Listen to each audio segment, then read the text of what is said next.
review of RateMyProfessors.com website. This website allows students to provide feedback about their professors to create some transparency in academia, or so it seems.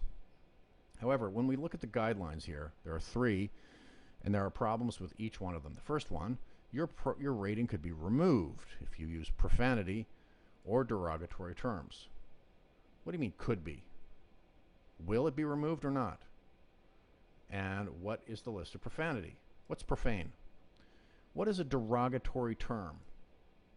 Is it derogatory to say that the teacher isn't any good? What if they aren't any good? Is it derogatory to say that the teacher isn't very intelligent? What if they aren't intelligent? Is it derogatory to say that the teacher doesn't teach and only recites things from the textbook? What if that's your perception of what the teacher does? This idea that they're going to subjectively, arbitrarily delete reviews is a problem. That means this transparency website is broken. By design, it's broken. It cannot work. It cannot provide transparency. If the goal is to provide transparency and feedback about professors, this website doesn't do it. This website has the freedom of speech to say which professors it likes, but what it's doing manipulatively is using students' reviews to say which reviews it wants to highlight and which reviews it wants to censor. That is bullshit. Number two, don't claim the professor shows bias or favoritism for or against students. Well, excuse me, but isn't that the most important thing? Shouldn't that be first and foremost? Is the teacher fair?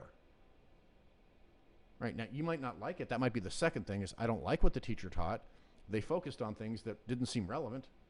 But first of all, they should at least be fair. That's fundamentally important. I would say along with being able to actually teach. Those are two fundamentally important things. But if the teacher doesn't know how to teach, but they're at least fair, and everybody gets an A, all you have to do is show up. Maybe they have some silly rule like that. At least they're fair. But if they're not fair, if it's everybody gets an A, just show up. Oh, but Jimmy, I didn't like Jimmy because, he wears blue shirts or whatever. Who knows? That's bias. That's important. It needs to be shown and exposed. Don't forget to proofread. Now, this is really ironic. Dummy. Don't you know that proofread is one word?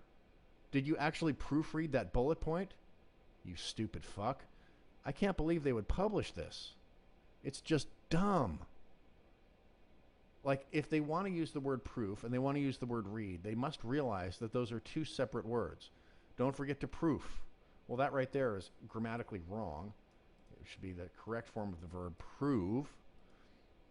And then they wouldn't want to use read. So what they really wanted to say is proofread as one word with no space in between those two words, which would be grammatical gibberish and nonsense.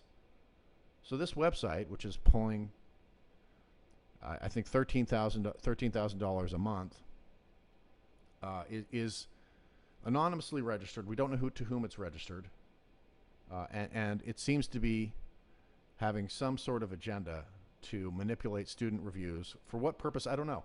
But they definitely do want to delete some reviews and promote other reviews and hide certain things that are apparently inconvenient or uncomfortable for some professors or teachers or somebody.